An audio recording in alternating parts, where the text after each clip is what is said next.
할렐루야. 반석성도 여러분, 오늘도 날씨가 무덥네요. 주님께서 우리를 초청해 주셨으니 오늘 예배 가운데 초청하신 주님을 만나시고 또 말씀 들을 때에 그 말씀으로 여러분 모든 문제에서 자유할 수 있는 축복의 시간이 되기를 간절히 소원합니다. 우리가 예수를 믿다 보면 기도를 하는데, 기도하면 이런 기도를 할 때가 많았습니다. 주님 능력 주세요. 능력 주시면 정말 헌신하고 잘 믿을게요. 우리가 생각할 때에 참 괜찮은 기도 제목 같은데요. 지금 와서 보면 이는 하나님을 전혀 모르는 기도요. 이는 나와 함께 하시는 주님이 얼마나 능력이신지 잘 몰라서 하는 기도라는 것을 알 수 있습니다.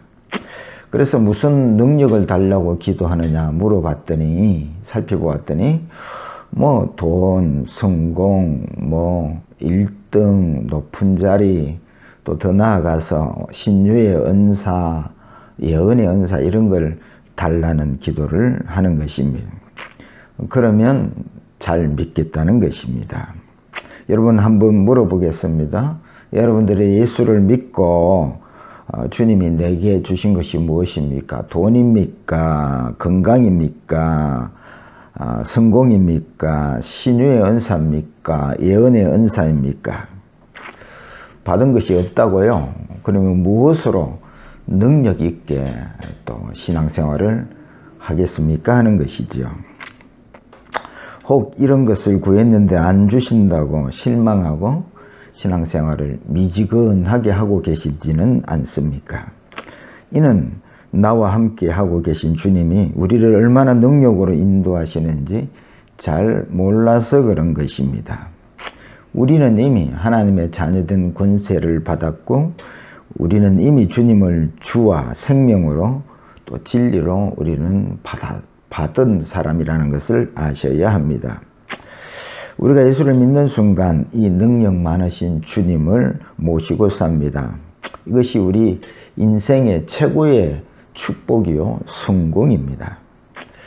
그래서 이 능력 많으신 주님을 모시고 사니 당연히 우리는 능력 있는 신앙생활을 해야 함에도 불구하고 그렇게 하지 못하다는 말씀이지요. 그래서 오늘 말씀을 잘 듣고 잘 배워서 미지근한 신앙이 아니라 능력 있는 신앙생활하는 우리 반석교회 성도들이 되었으면 좋겠습니다.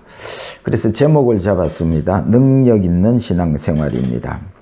그러면 능력 있는 신앙생활을 하려면 어떻게 생활을 해야 될까요? 첫 번째입니다. 내 안에 주님이 함께 하심을 알아야 합니다. 오늘 펼쳐놓은 6절 말씀 다 같이 읽겠습니다. 6절 어두운 데에 빛이 비치라 말씀하셨던 그 하나님께서 예수 그리스도의 얼굴에 있는 하나님의 영광을 아는 빛을 우리 마음에 비추셨느니라. 어두운 데에 빛이 있으라 비추라, 이 말씀은 천지 창조 때에 창세기 1장에 있는 말씀입니다. 기본적으로 온 우주는 혼돈과 어두움이었다는 것입니다. 마찬가지로 그 상황 속에서 기본적으로 사람들마저도 죄와 사망의 그늘, 즉 어둠 속에 산다는 말씀이죠. 사람이 아무리 도덕적으로 깨끗하게 살아도 어두움입니다. 아무리 그가 부자로 살고 걱정거리 없이 살아도 여전히 어두움입니다. 세상 사람들은 이것을 잘 모릅니다. 근데 언제 자기가 어둠이요, 죄악의 삶이요, 사망의 삶이라는 것을 알게 되느냐?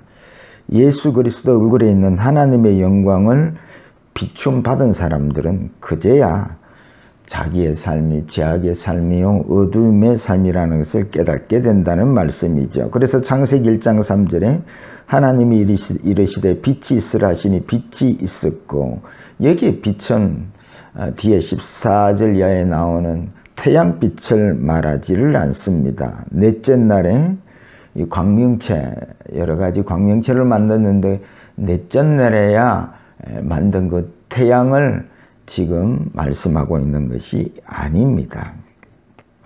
주님의 빛을 말하는 것이죠. 그래서 주님의 빛을 비춤받은 사람들은 흑암에서 벗어나고 이 주님의 빛을 비춤받은 사람들은 그 마음에 하나님의 영광으로 주님이 함께 하심을 알게 되고 보게 된다는 말씀이지요. 그 하나님의 영광으로 함께 한다. 그것이 바로 주님이 내 안에 함께 한다는 말씀이죠. 이것을 빛을 비출 때, 예수 그리스도의 빛을 비출 때, 얼굴에 있는 영광의 빛을 비출 때에 보게 되고 알게 된다는 것입니다. 그 결과가 7절 말씀입니다. 질그릇 같은 우리 안에 주님이 부하로 함께 하심을 알게 되고 보게 된다는 것입니다. 그래서 주님의 빛을 비춤받은 사람들은 삶의 패턴이 바뀌게 되어 있습니다. 나 위주로 살지 않고 부하 대신 주님 위주로 살게 되어 있습니다. 삶의 주인이 바뀌게 되어 있습니다. 그래서 주님이 주인된 삶을 사는 것이죠. 여러분, 아직도 내가 주인된 삶을 살고 있다면 문제는 내가 노력이 부족해서 그렇게 된 것이 아니라 주님의 빛을 비추음 받지 않아서 그런 것입니다. 그래서 우리는 날마다 주의 빛을 비추는 삶을 살아야 됩니다.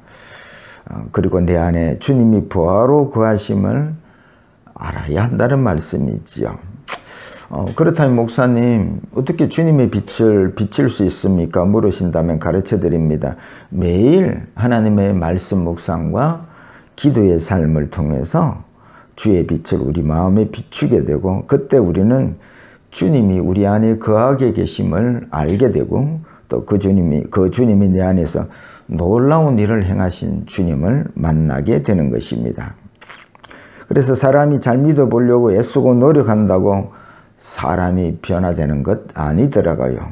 변화되는 것은 자기 안에 주님이 함께 하시고 또 일하시는 하나님을 만날 때에 주가 주되신 삶으로 변화되게 된다는 말씀이죠. 여러분, 오늘 예배 중에도 주님의 빛이, 말씀의 빛이 비추게 하셔서 내 안에 주님이 거하시고 일하시는 이 주님을 만나는 예배 시간이 되시기를 축복합니다. 두 번째입니다. 주님의 능력을 알아야 합니다. 능력 있는 신앙생활을 하려면 내 안에 계시는 주님의 능력을 알아야 합니다. 7절 다시 읽겠습니다. 7절. 우리가 이 보배를 질그릇에 가졌으니 이는 심히 큰 능력은 하나님께 있고 우리에게 있지 아니함을 알게 하려 함이라. 주의 빛이 비출 때 나타나는 현상은 우리 안에 주님이 거하심을 알게 되고, 주님은 부하로, 우리는 질그릇으로 보이게 되는 것입니다. 이것이 주님의 빛을 비춘 사람들이 보게 되는 현실입니다. 그런데 주님의 빛을 비춤받지 못한 사람들은 반대입니다. 나는 대단하고 주님은 뒷방신세로 그렇게 신앙생활을 하게 되는 것이죠. 그럼 한번 묻겠습니다. 이쯤에서 예수를 영접하고 사는데 주님이 내 생명과 비교할 수 없는 능력으로 보이시는지요? 그렇지 않다면 여러분, 날마다 말씀과 기도로 마음을 비추셔야 이 작업을 하셔야 된다는 말씀이지요. 능력 있는 신앙생활을 하려면 나와 함께 하시는 주님이 얼마나 능력이 많으신지를 알아야 합니다. 우리가 하나님의 말씀을 순종해야 함을 알고도 순종치 못하는 이유는 뭘까요? 이는 내 안에 계시는 주님이 얼마나 능력이 많으신지 알지 못하기 때문에 그렇습니다. 여러분, 내가 모신 주님이 얼마나 능력이 많으신지 안다면 우리는 하나님의 말씀에 무조건 순종할 것입니다. 부자 청년이 주님께 나와 주님 따르겠습니다 할 때에 주님께서 나를 따르려면 너의 재물을 가난한 자들에게 나누어 주고 쫓으라 했습니다. 부자 청년이 순종하지 못했습니다. 그는 어릴 때부터 계명을 지키고 신앙생활을 한다고 했지만 정작 그가 믿음의 대상인 주님이 얼마나 능력이 많으신지 알지를 못해서 주님의 말씀에 순종을 할 수가 없게 된 것입니다. 우리도 이 부자 청년과 같이 선택의 기로에 설 때가 많이 있습니다. 주님이냐 나냐, 말씀이냐 돈이냐 선택할 일이 많은데 대부분 주님보다 나를 선택하고 말씀보다 돈을 선택하는 경우가 많습니다. 이는 내 안에 함께 하시는 주님이 얼마나 능력이 많으신지를 몰라서 그런 것입니다.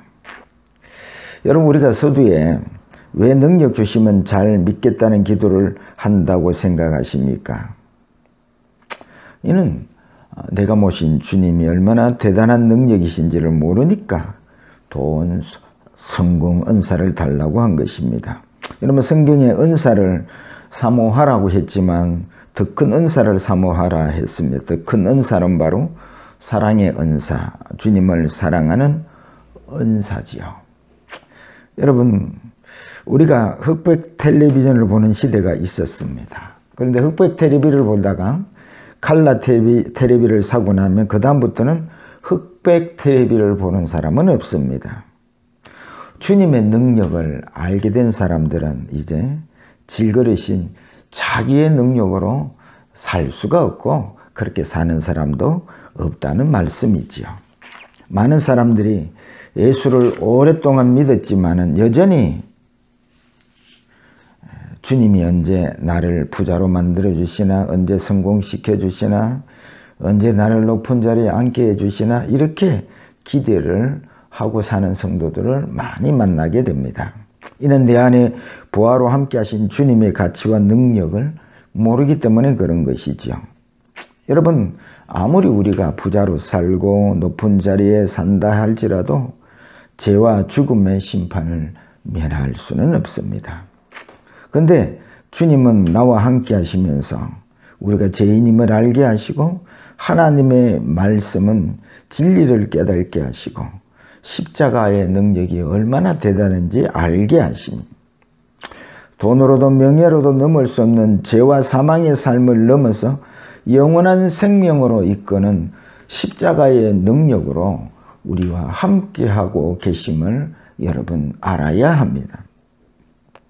주님이 이 땅에 오신 이유는 기적을 베풀기 위하여 오신 것이 아니고 주님이 우리에게 죄를 사해 주시기 위해서 십자가를 지러 오신 것이 이 땅에 오신 본질이십니다. 세상 사람들은 뭐 돈이 능력이다, 권력이 능력이다, 십자가의 능력은 미련하게 볼 수는 있습니다. 그런데 예수 믿는 우리는 십자가의 능력이 죄와 사망의 어두움을 이길 최고의 능력임을 알아야 합니다. 여러분, 주님이 돈, 성공을 주시지 않을지 몰라도 최고의 능력인 십자가의 능력으로 우리와 함께하고 계심을 여러분 믿으시기를 축복합니다. 그래서 사도 바울은 다른 것 아니다. 최고의 능력은 예수 그리스도와 그의 십자가다. 그거 외에는 알기를 원치 않는다 했습니다. 그리고 예수 그리스도를 아는 지식이 가장 고상하다 했습니다. 여러분, 이 보화 되신 주님의 능력의 가치를 아십니까? 여러분, 아직도 말씀보다 돈이십니까? 아직도 예수보다도 성공이십니까? 이 주님의 가치를 아는 사람들은 삶의 변화를 가져오게 되어 있습니다. 질그릇인 자기로 살지 않고 능력이신 예수로 살게 되는 것이죠. 이 말씀이 갈라디아서 2장 20절 말씀입니다. 나는 죽고 내 안에 예수로 사는 것이라. 이것이 내 안에 보호하러 계신 주님을, 그 능력을 아는 사람들의 신앙생활이라는 말씀이죠. 오늘 눈을 들어 주를 바라보십시오. 그리고 그분의 입에서 나오는 말씀을 마음을 열고 들으십시오. 여전히 주 바깥에 계시지 말고 주 안으로 들어오십시오. 주 바깥은 돈이 능력이고 귀한 것 같지만 주 안에 들어오시면 주님이 능력이고 주밖에 없는 것입니다.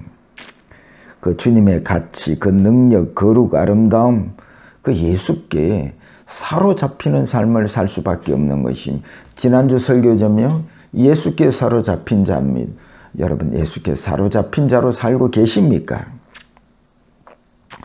보화의 능력을 아는 사람들은 이런 찬양을 합니다. 주 예수보다도 귀한 것은 없네.